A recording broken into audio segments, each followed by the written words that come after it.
It was a plot straight from 1980s Hollywood. True freshman quarterback Trevor Lawrence, sporting long blonde locks, led his team to victory in the college national championship game.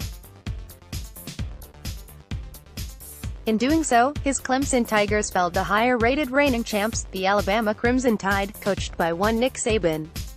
This victory not only gave the team the championship, a 15-0 season, and its second defeat of Alabama in the championship in 4 years, it also took down that coach, a man many love to hate. Deviating from the script, it's not that Saban is an actual supervillain. Sure, he doesn't express much emotion, he never seems particularly happy about his victories, he has a habit of quitting his job at odd times that leave the teams and fans in a lurch, but he's never attempted to seize the Eastern Seaboard or even bailed on a trust fall. Mostly, he just runs super efficient programs with a penchant for winning lots of games, excluding his brief foray into the NFL. Yet, Saban and the Crimson Tide went down in the championship game and, this time, to the aforementioned freshman quarterback. It didn't help that Saban made some questionable calls, notably the failed fake field goal.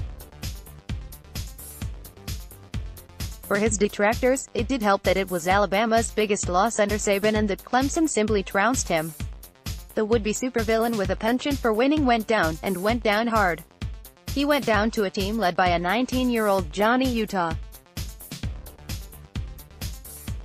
Saban, a man Sports Illustrated once named one of the most disliked people in sports, mostly because of that penchant for winning, left the field a loser after emerging victorious just last year.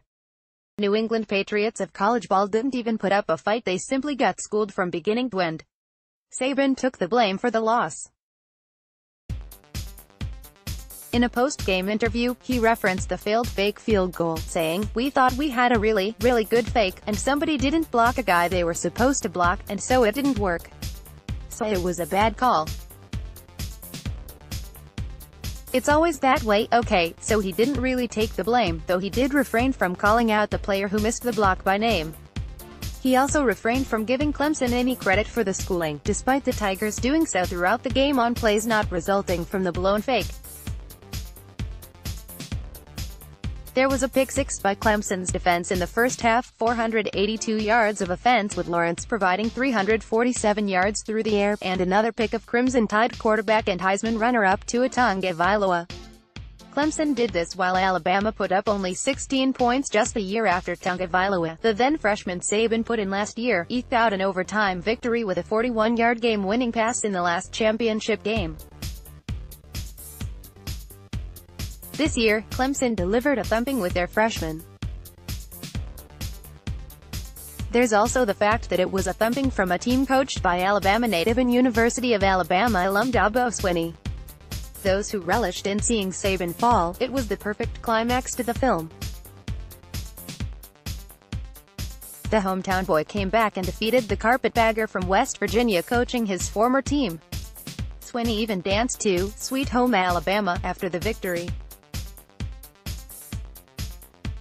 But real life isn't a movie, even when the blonde freshman and his coach defeat the #1 team in the championships and move to a 15-0 season. While Saban isn't a supervillain or even a villain despite the Sports Illustrated mention of him alongside true supervillain Roger Goodell, if history has taught us anything, it's that he will be back and he will have his vengeance. Savor the moment, celebrate Swinney and Lawrence's victory, look forward to more wins from the Tigers, but know that while Saban doesn't necessarily smile when he succeeds, he's not really frowning after a loss.